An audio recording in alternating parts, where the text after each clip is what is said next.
A pile of self-indulgent, meretricious nonsense full of the worst film student-level writing, symbolism, and directing. Some of the acting is good, though.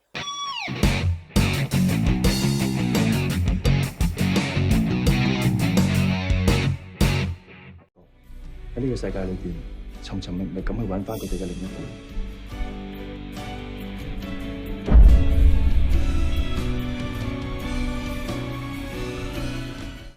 Hi, welcome to the Silver Spleen. My name is Ray Bucky, and this is my review of The Merger. The Merger apparently won 27 awards at film festivals. Many of these festivals I'd never heard of, but I don't get out much. 6 of those awards come from the Depth of Field Film Festival. Me either. A web-based festival whose website is profoundly 1998. Even if you didn't know that this film won a bunch of awards, The Merger makes sure to mention it. Because the first thing you see in the movie is 3 title cards worth of awards. Seriously, what's the point of that? Put it on the posters. Although, as you can see, that's exactly what they did. Again, who are you trying to convince? Many people tend to find so-called art films opaque, slow, full of painfully vague symbolism, and with little or no narrative content or movement. Assassin! But not me, I'm a fucking intellectual. Some filmmakers, and a notable percentage of audiences, commit a serious if understandable cognitive error as a result. They think that if a film is opaque, slow, and filled with apparent symbolism and no discernible narrative, then it must by definition be an art film.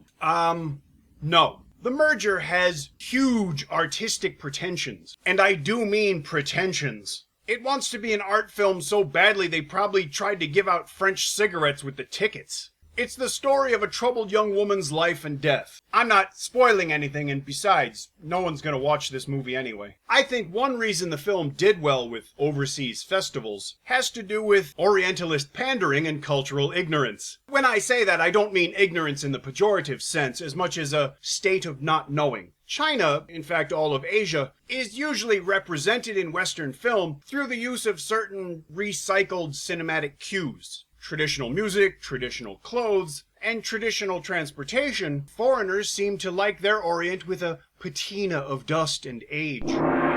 So when The Merger deploys these long, ponderous, interstitial shots of a woman in a cheongsam holding an opium pipe being set upon by long-haired demons, or a man's apartment that looks like he furnished it by robbing a museum, it all fits into the way some Western film consumers want to see China or Chinese people in films. Movies like this win unfair points with some audiences because when people don't understand something, they can lay it off on Oriental inscrutability that's still visually ravishing or some other breathless histrionic claptrap. When in fact, maybe it's incomprehensible because there's nothing there. It's not poignant symbolism, it's over-stylized horseshit and cliche. There are weird, apparently symbolic interstitial shots that have nothing to do with Orientalism, like hands reaching up through a pile of mannequins, but I just write that off as film student cheesiness. I feel confident making that assertion thanks to my post-viewing research.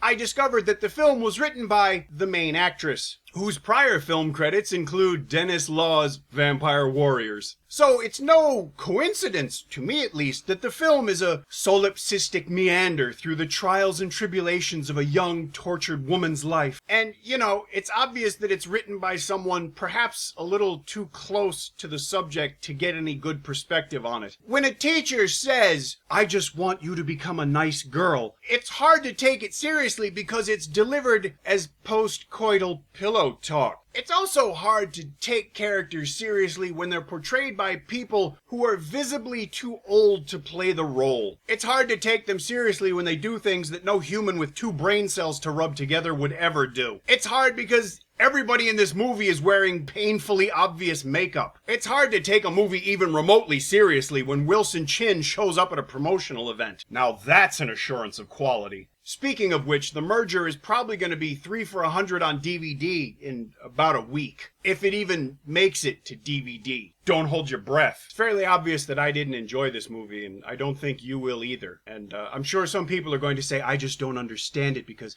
I'm not from Hong Kong and I don't speak No, that's not it. This movie is garbage. If you want to watch this movie, go ahead. I think it's already out of the cinema. If it was here a week, it was just 1 week. Well, now you have to wait till you can rent it online or buy a disc. But don't steal this movie. Trust me, it's not worth the effort to break the law to watch it. When this movie gets released to home video, I'll update the description with a link where you could buy it. If you enjoyed my review, please tell me. If you didn't enjoy it, tell me. If you enjoy the channel, please subscribe. Thank you very much for watching. I'll see you again soon.